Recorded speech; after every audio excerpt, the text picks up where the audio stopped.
Hey guys, how's it going? This is Mike from M&R Automotive. Today we have a Ford Expedition and we've installed the M&R hood mount kit. It offers amber DRL and powerful white light. Alright, first thing I want to do, I'm going to unclip this plastic trim piece. We're going to want to raise this rubber trim. So I'm going to go ahead and unclip a couple of them on this side. And I'm going to peel this up. There is a 10mm bolt that's hiding over here.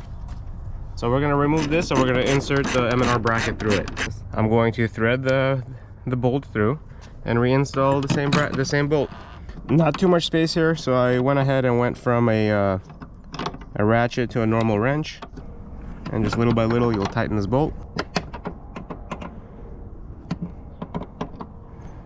Next thing we're going to do, we're just going to tuck this plastic right underneath the bracket and tuck it back in its normal position. And this is going to provide us a mounting location for the pod. Let's go ahead and review what you get with the M&R hood mount kit. You do get 2 pods. You get the 2 cradles that we're going to install on top of the M&R mounts.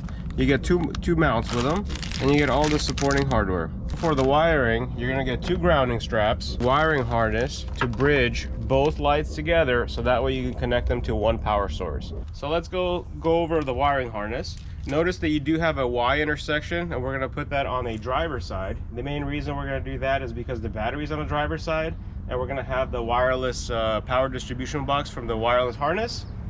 And then the other side is going to go across to the driver's side to connect these 2 lights together.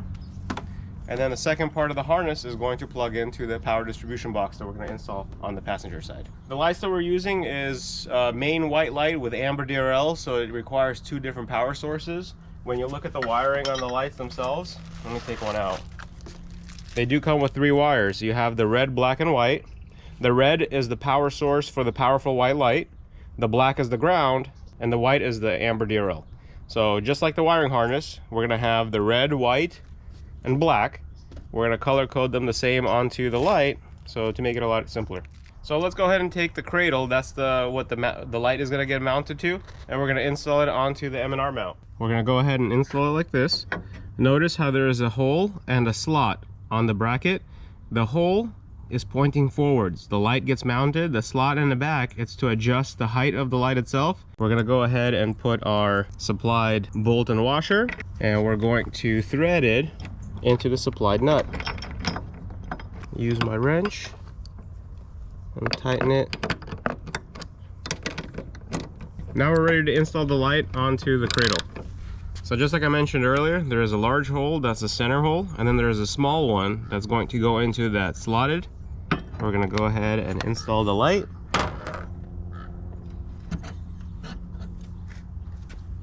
We're going to use the large screws in the middle, and we'll tie this down after when we're angling the light, and we're going to install the small ones in the back. I'm just going to finger tighten it because we still want adjustability when we're aiming the lights afterwards. Okay, let's do the same thing on the passenger side, and then we're going to do the wiring. We're going to align the bracket with the hole going forwards and the slot towards the back. I like my lights pointing forward. Some individuals like to angle them outwards to serve as ditch lights, so you're more than welcome to adjust the angling of the light in any direction that you're looking for. And I'm going to install the hardware for the light to attach to the cradle. Ooh, that amber DRL is what you can drive around with, right? Yeah, you can drive around town with it. It's kind of more like amber backlighting to the light itself, and then when you need it most, you flip another switch and you get powerful white light. Well, it allows you to use your off-road lights on the road on a daily basis, and then actually use the main function of the light when you're actually off-roading, so you're not blinding oncoming traffic. Let's try to make sure that the windshield wipers are not touching the lights themselves. It clears on both sides. The hood is not interfering as well. So now that we've installed the pods, let's go ahead and use the M&R supplied wiring harness to bridge the lights together. And what we're going to power it with is a M&R wireless distribution box. It's a wireless harness, so that way you don't have to drag any wiring inside the vehicle. Nothing goes to the firewall, just connect it to the battery and connect the ends of the wires directly to it. Just to clarify, the wiring you do get with the purchase of the kit The wireless wiring harness, that's completely separate. You can purchase it from our store, but it's not included with the hood mount kit. Or you can use a generic wiring harness off of Amazon or eBay in order to give power to the lights themselves. The wiring system that we're going to use is the wireless module. So I want to kind of go over it and show you how we're going to connect it and go through all the steps. What you get here will be the actual module itself. This module allows you to connect 8 different power sources, so it'll take care of multiple accessories. And then the main benefit of it is that it's wireless. You do not have to drag any wires inside the vehicle in order to control the module itself. And it's super easy to install. All you need is just a positive and negative to the battery, and we connect our accessories to it. So when looking at the module itself, you do have a positive here. So this is where the positive cable is going to go. You have a ground that you're going to connect to here, and then it just gets connected to the battery. So here's the additional wiring that you get with the kit. You do have the main fuse here, which is an 80 amp fuse. When I do any type of wiring, I like to disengage the fuse so that way there's no power going through it. So right now when it's in line, that means that there is power going through the module. So what you want to do is press the button so that way it snaps out of the way. So now it's in a reset mode and there's going to be no power. We're going to connect this to the battery. We're going to connect this side to the module itself. So I'm going to take this here. I'm going to feed it under. I'm going to loosen the positive terminal. Slide this here. And we're going to go ahead and tighten that bolt.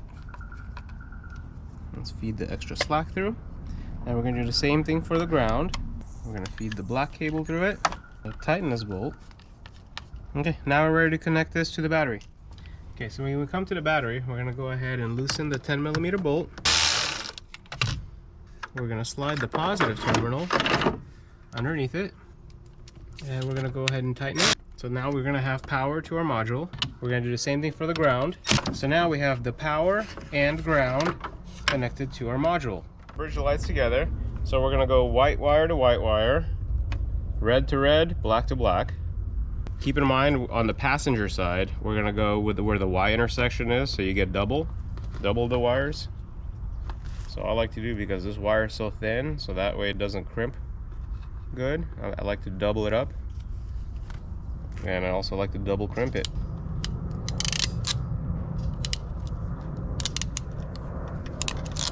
Okay, so that's the white. So we're going to do the same thing with the red wire. And for the black wire, the grounding straps, we're actually going to ground on the fender bolt. I'm going to show you right now. So I'm going to actually use this bolt right here. I'm going to feed it through the wiring strap, and I'm going to reinsert the same bolt back into the fender. Quick tip towards the end, I'm going to go ahead and use this spot here to zip tie the wiring, so that way when you drag the wire across, it doesn't go in between the hinge. When you close the hinge, it could potentially squeeze the wire and cause a short. So make sure to zip tie them away from the hinge so that way it doesn't interfere.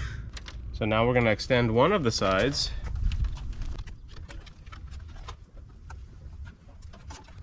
And we're going to do the same thing on the driver's side.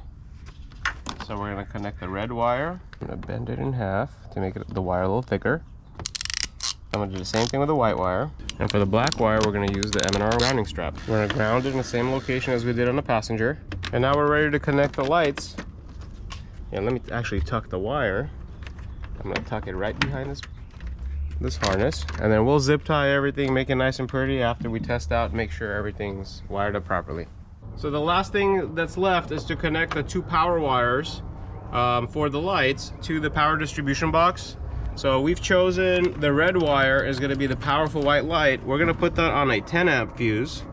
So we'll choose this one. I'm going to go ahead and loosen the terminals. So keep in mind that the lights are already grounded on the chassis of the vehicle, so I'm just worrying about the powers. And the white light is going to go on the positive, and we'll do it on switch number 2, which is a 5 amp fuse. The amber DRL barely takes up any amperage, so it should be plenty. So the last thing we have to do is just hit the master breaker to send power towards the distribution box, and then we can test it. So let's take a look. With switch number 3, we're going to turn on the powerful white light, and then with switch number 2, that's the amber DRL. Thank you guys for watching. I know you're gonna love the product. We're gonna go ahead and use some heat on the shrink rip connectors. We're gonna use a couple of zip ties to make all the wiring nice and pretty, and we're gonna mount the power distribution box in place so it doesn't rattle in the engine bay, and head out on an adventure.